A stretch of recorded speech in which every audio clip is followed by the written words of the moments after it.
সেই বড় সফল, প্রকৃতভাবে সফল। তাইলে রাসূলুল্লাহ সাল্লাল্লাহু আলাইহি ওয়াসাল্লামের অনুসরণ, ইত্তেবা, সুন্নাত, এটা জরুরি।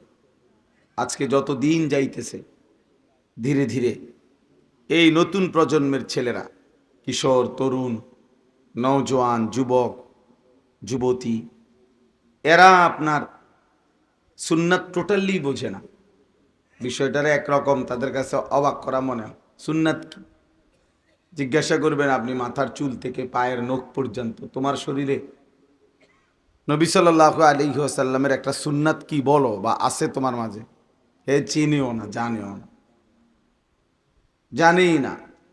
মা বাবাদের গাফলতি, সমাজের চারদিকের সবার গাফলতিতে নতুন জেনারেশন, আগের মুরব্বীরা কিছুটা জানে, অল্প স্বল্প কম বেশ কিছু দোয়া কালাম কিছু তো পারে, কিছু সুন্নাতের অনুসরণ আছে, কিন্তু নতুন জেনারেশনের খুব ঘাটতি। তারা সম্পূর্ণভাবে চেহারা, সুরতে, চলনে বলনে কাফের, মুশরিক, ইয়াহুদি, খ্রিস্টান, নাস্তিক, মুরতাদ, বেঈমানের অনুসরণটাকেই খুব স্বাভাবিক মনে করে, পছন্দ করে। এই বেঈমানের এই অনুসরণ,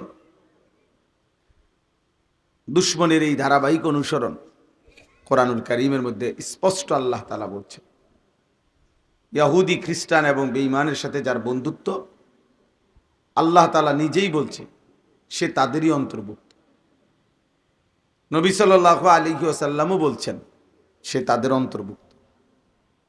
অতএব এটা বোঝানো উচিত, ছেলেদেরকেও বোঝানো উচিত, নিজেরাও বোঝা উচিত যে আমাদের প্রিয় নবী সাল্লাল্লাহু আলাইহি ওয়াসাল্লামের চাইতে সকল বিবেচনায় সুন্দর, শ্রেষ্ঠ, এবং নবীজি সাল্লাল্লাহু আলাইহি ওয়াসাল্লামের সাজগোজ, চলাফেরা এর চাইতে চমৎকার, সর্বোত্তম আর কারো নাই, আরো কারণ।